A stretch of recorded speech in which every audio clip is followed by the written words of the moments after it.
Assalamualaikum warahmatullahi wabarakatuh.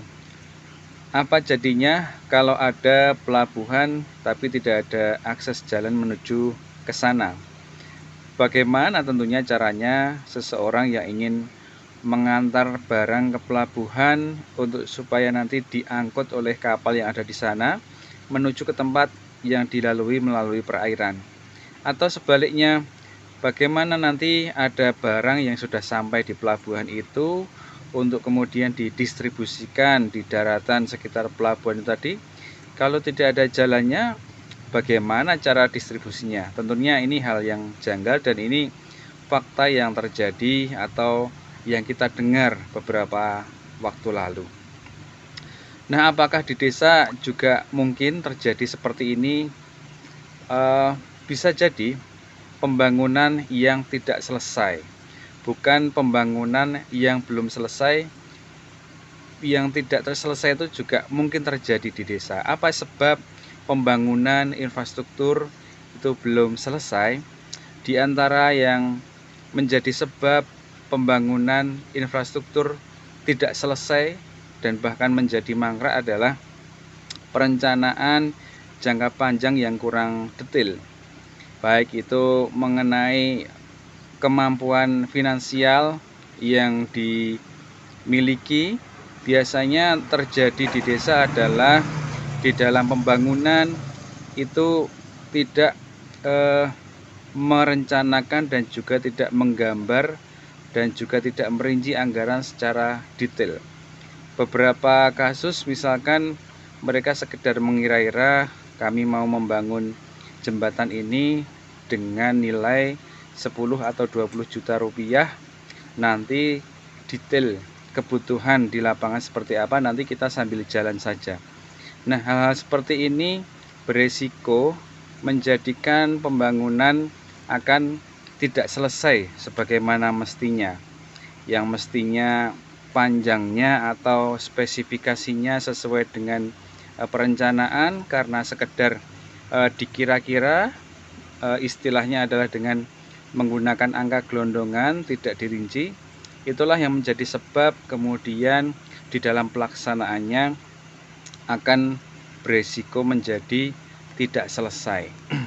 Nah, kemudian apa yang bisa kita lakukan untuk mencegah terjadinya pembangunan di desa yang pada akhirnya tidak selesai dan berujung pada mangkrak?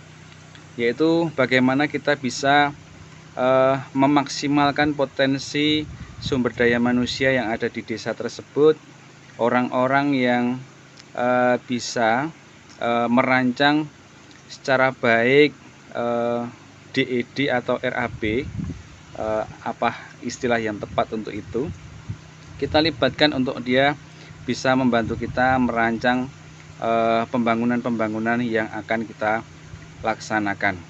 Seandainya pun tidak memungkinkan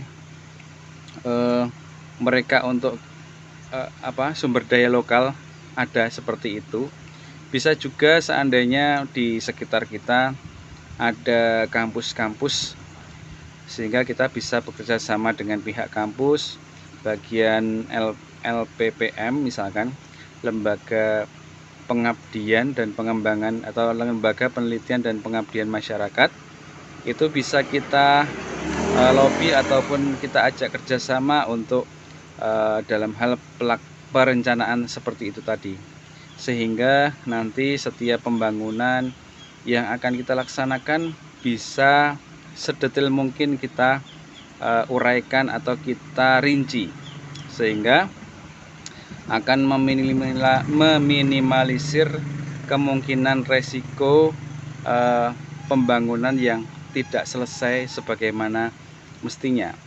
Bukan belum selesai, tapi tidak selesai.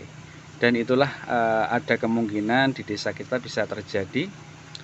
Di antara sebab itu tadi sudah kami sampaikan, dan antisipasinya adalah sekali lagi kita perlu mendetailkan sedetail-detailnya, karena kami mendapati di beberapa tempat bahwa ketika pembangunan infrastruktur sekedar dikira-kira jumlah anggarannya, terkadang itu tadi yang terjadi adalah tidak sesuai antara perkiraan kasar dengan anggaran gelondongan tadi dengan pelaksanaan di lapangan.